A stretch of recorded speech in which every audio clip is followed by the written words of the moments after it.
Hi there, folks. I'm kind of excited. Do you want to know why? Because in this video, we are going to look at all of the main covert operators, tool pieces, kits, sets, and everything like that in between. Let's get straight into the video and just start running through everything. Hope you enjoy it. Alright, folks, in the first section we have weapons. Now, I do not want any assaulting going on. These are meant for self-defense. If anything's to happen to you, you should be able to defend yourself. And these are the weapons that I currently own. 1 Swiss Tech and 2 Glock knives. These Glock knives are good knives. They come sharp, they're strong metal, and I like the handguard. And not only do I like the handguard, but I also like the teeth on the back. The only issue with these is they are extremely bulky. They are hard to clip in, and they are hard to unsheath. That's a major issue. So yeah, you should be able to unsheath these weapons quick. For the Swiss Tech, I really like this knife. It's a very short, very small, very compact knife with a good sheath. It's easy to take out, looks durable, looks fine. Something that I'd probably strap up to my leg.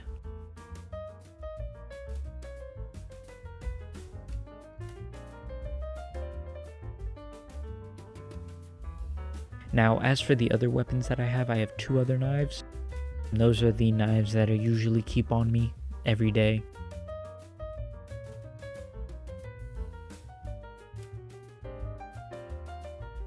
Now in this section we're going to be talking about the main gear, basically all of the main items that I have in my Carhartt bag. Now these are the various picks, screwdrivers, and hooks. As you can see, these hooks are also modified. They have black on them. A couple of them don't. That's because they have been just now purchased. This is a flathead screwdriver. This can be used for shimmying inside something, or it can be used to unscrew something. Now the hooks are meant for unlocking latches and the little mechanism inside of a door. These are 4 hooks that I bought together. The metal seems kind of flimsy and weak, I'm not gonna lie. These are hooks that came with the screwdrivers. They don't have long handles, so that is kind of a negative, but the metal is much more stronger, much more durable. It won't give in as easily as the other hooks. Now these I kind of like the handles because it'll be easy to wrap duct tape around it. The metal is very strong and sturdy, and it has good length, so you can really get in there, get in between the lock and the doorway. Now this is I forgot what it was called. I'll display it on the screen, but this is from Sparrow's Lockpicks. I'm actually very mad because I wanted both. I wanted the small one and the large one, but I only got the small one, so I'm also going to need to acquire myself the large one. All in all, these are good items, these are useful items, and I will be showing you how to use them later on. Now this is a wire cutter. This is a very small, compact wire cutter. It's not meant for large wiring, but it can cut fences. If it can cut fences, then it can cut, definitely a couple other things, that's for sure. As you can see, I have to put rubber banding around it because it does force itself open, so that is kind of an issue. But other than that, like I said, it is a useful tool. It's very small for what it can do. Now these are smaller wiring tools. These are meant for actual electricity and wiring tools. One of these is a wire cutter, and one of these is an item simply just meant to move wires around and not allow you to get shocked.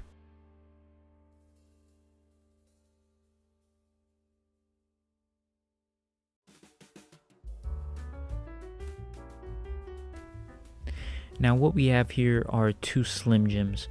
Not Slim Jims, I think that's what they're called, but basically one of these is a Slim Jim that you can connect to your belt, and the other one is a much larger one.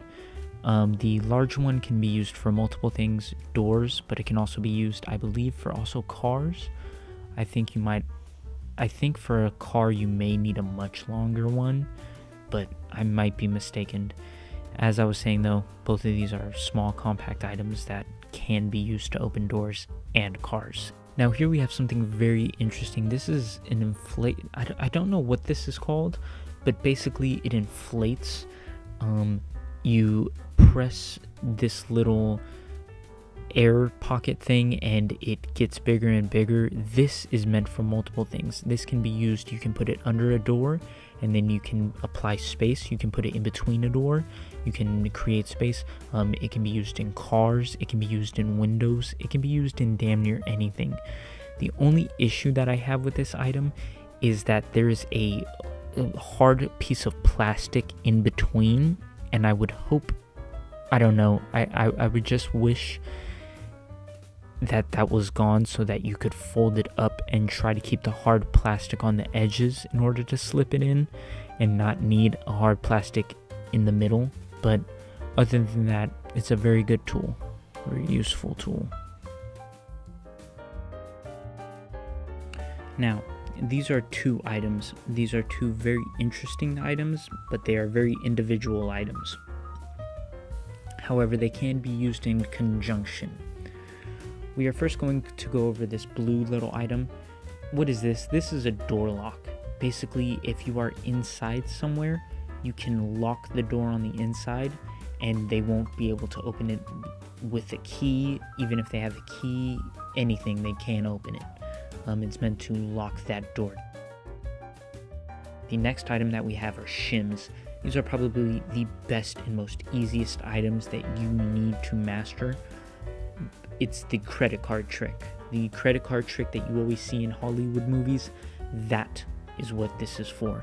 And it works. I promise you guys, it works. Now, this is kind of debatable. I'm thinking about getting rid of this, but this is a multi-tool.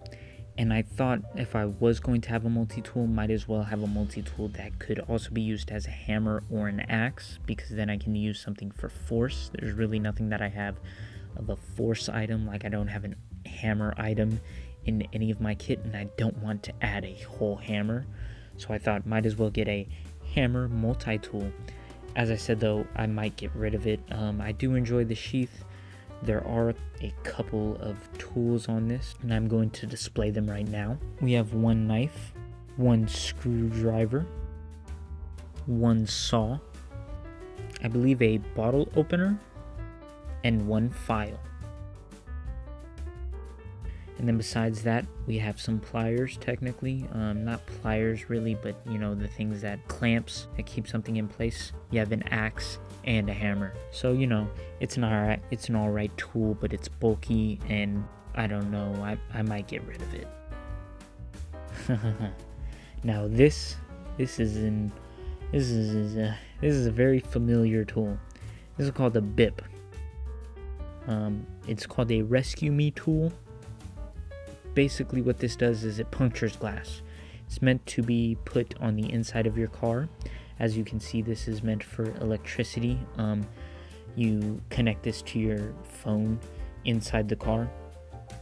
And this has actually saved me because a cop has actually checked me once and he saw this on me, but it simply looked like a car item, and it didn't look like, you know, a Rescue Me tool. So he didn't expect anything of it. If you get the regular Rescue Me tools, those look very suspicious. Cops know exactly what those are. You want to get one of these items. One of these items just looks like a regular electronic charger, so they won't question anything. But yeah, it does work, I promise you. Now these are my various lock picking picks and tension wrenches. We'll first go over the various types of tension wrenches. These three items aren't originally tension wrenches. They came with something else, I don't know what, but I figured I could use them as tension wrenches as a possibility, and they can also double down as screwdrivers because they are also screwdrivers. So I said, fuck it, might as well put them inside my kit. Now here we have 3 actual tension wrenches. These are strong metal. And the other tension wrenches were also strong, but they were much too thick. These are much thinner. They're meant for actual locks. That's what these are for, and they're good ones. They're durable. They're not weak metal, that's for sure. Now here we have a very interesting tool. I forgot what it's called, but this tool is meant to open certain types of commercial doors, and it really worked. The main issues are it is very flimsy, not durable at all. I could definitely see myself breaking this in the future. Now here we have the actual picks, just a small kit, a few rakes, and then I forgot what the other one was called, the simple hook one, but these are good ones. These are very good picks. They're strong, they're durable, and they're just simple pieces of metal. They're just simple picks. That's what you want. You don't want that fancy shit. You don't want that 150 pick set. I promise you, these are one of the most, you won't even use them, and if you do use them, you just want the regular stuff, the good stuff. Now this is very interesting. Like I said, you don't need a bunch of picks, but if you are, you might as well have it in a small, tiny little tool that you can display all of them out. Just a small little thing that you can literally keep in your pocket. This is a very good tool. It is a multi-pick tool set. You guys saw this. You saw the expansion pack in the first video. This is the tool in full effect. It's quite an interesting tool. There are some issues with it though. A couple of these items are very flimsy. A couple of these picks are very flimsy. Some of them are very strong, very sturdy. But as I said, there are a couple picks and shims that are just far too flimsy, and I can totally foresee myself breaking them. But other than that, like I said, if you are going to have a lot of picks, might as well make it in a small, tiny multi-tool that you can literally fit in your pocket. You don't want a huge set containing 150 different ones. I promise you, you don't want that.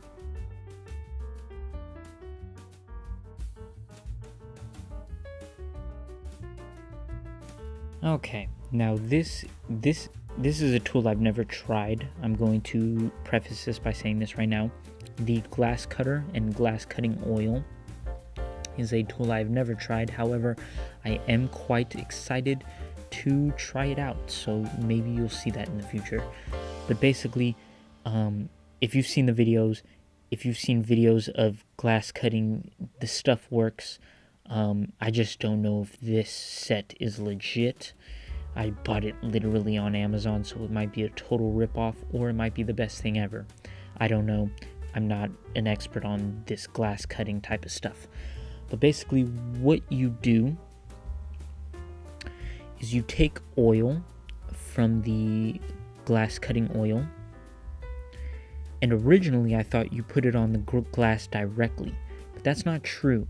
You actually are supposed to take the oil and put it inside the glass cutter, and apparently the glass cutter leaks it out as it's cutting it. I did not know that, but yeah, that's how you're supposed to do that. I thought you were just supposed to put the oil right on the glass, but no. Yeah, that's how stupid I am, just so you know. But as I said, I've never tried this tool. I can't tell you if it works or not. I'm excited to try it out, see if it works, come to the conclusion as to whether or not it works. But yeah, as I said, never tried it out, don't know.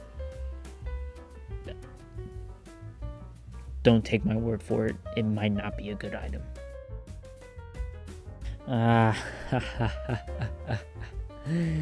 Now this is where it all began, folks.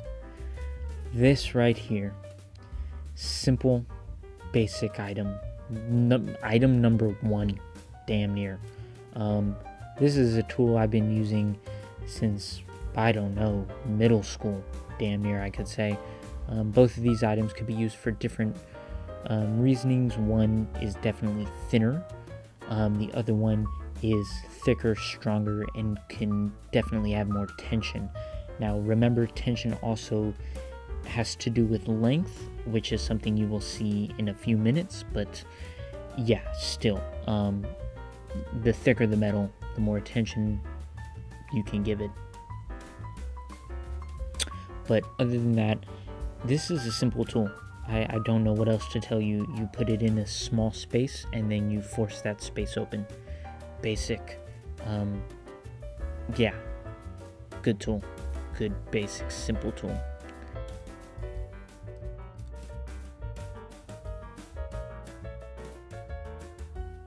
Now this is a DDT, a double door tool. I don't exactly know how to use it. I don't know what doors it's for. I believe it's for certain commercial doors. You slide it inside, you turn it, and then you push the doors outward. They're meant for like the push doors type. I can see this being used in conjunction with the inflatable device that I had showed you. You inflate it, you put it in between the doors, and then you open it. You free up some space, slide the DDT in, then open it from there. The next items are going to be large tools, basically tools that I have to put in my backpack. These are not tools that are in my main Carhartt bag. These are tools that are in my backpack. Now, first things first, we have a saw, and not only a saw, but more so this saw can cut metal. The saw blades are within the saw. Basically, you are supposed to unscrew the saw and then take the saw blades out and then load it up, and then you can saw some metal off. These are meant for like pipes and whatnot. If you wanted to saw the whole lock off, you could probably do that if you wanted to, depending on the metal. But yeah, the reason why I wanted that is I wanted something to saw wood and metal. As I said, tension is very key, and leverage is a part of tension. The more space you have on an item, the more leverage you're gonna get. So yeah, we just have a much bigger crowbar. These are meant for heavy duty items. Maybe a door. The other ones were meant for windows. These are meant for doors. This can also be used for a window, I guess, if you want to, but yeah, definitely a much more heavy duty item. But it does give you more torque and leverage, that's for sure. Same thing here. I just wanted more leverage and more torque. Basically, this is a pry bar. The more length that you have on an item, the more leverage you get. I forgot exactly what scientific law that's called, but yeah, the more length you have for an item, the more leverage you get, and that's what that pry bar is meant for. Now this is a straight up bolt cutter. This is meant to cut locks, fences, bolts, actual thick pieces of metal. These are necessary only if you have a specific job, if you have a specific purpose. Other than that, you don't need these. You shouldn't be walking around with these because they're very suspicious items, they're very conspicuous items, and the risk over reward is just not that appealing. Yeah, don't bring these unless you have an actual purpose for them. Now, the next items we're going to be talking about are various roping. So the first thing we have are straps, not actual rope. I believe straps are much more stronger. Rope is meant for humans and stuff like that. Straps are meant for like tons. These are heavy duty items meant for heavy duty wear. So yeah, if you want anyone to support your body, definitely get straps. I wouldn't trust rope. Now here we have two various different ropes. The first one is a survivor cord. The reason why it is a survivor cord is because there are 5 different strands in it. There is a fisherman's strand, there is a metal wire strand, there is a fire starter strand, there is a Kevlar strand, and then a couple other strands in there. Basically, if you need it for different purposes, that's what the survivor cord is for.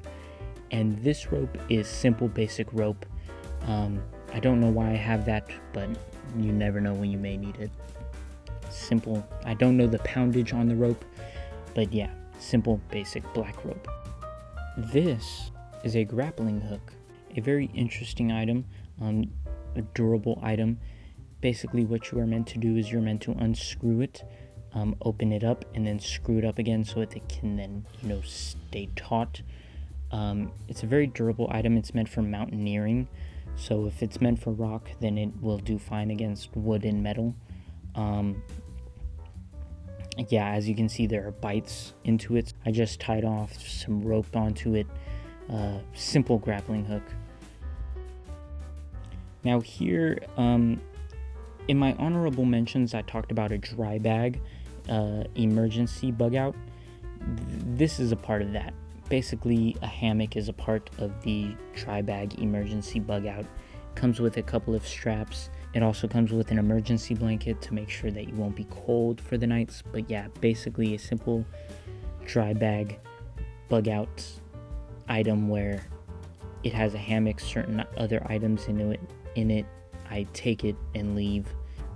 I'm actually very excited to talk about this part because this part are the various differing electronic items that I use, and we are going to talk about that. There are hundreds of other electronics.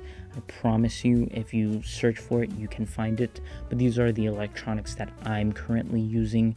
And yeah, let's get right into it. Now, what we have here is a headlamp. This is a very good headlamp. The only issue is it does have a battery on the back, which not only makes it more bulky, but it weighs more on your head. However, the beautiful thing with this headlamp is it also has red lights. It has multiple different flashes, but it also has red lights.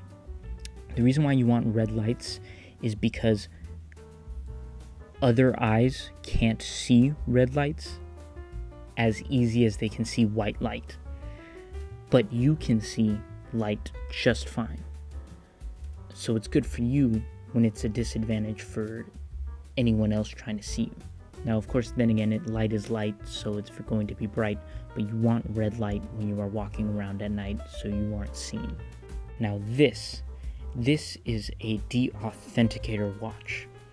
This kicks certain devices off of Wi-Fi. This does a lot of very interesting things. I've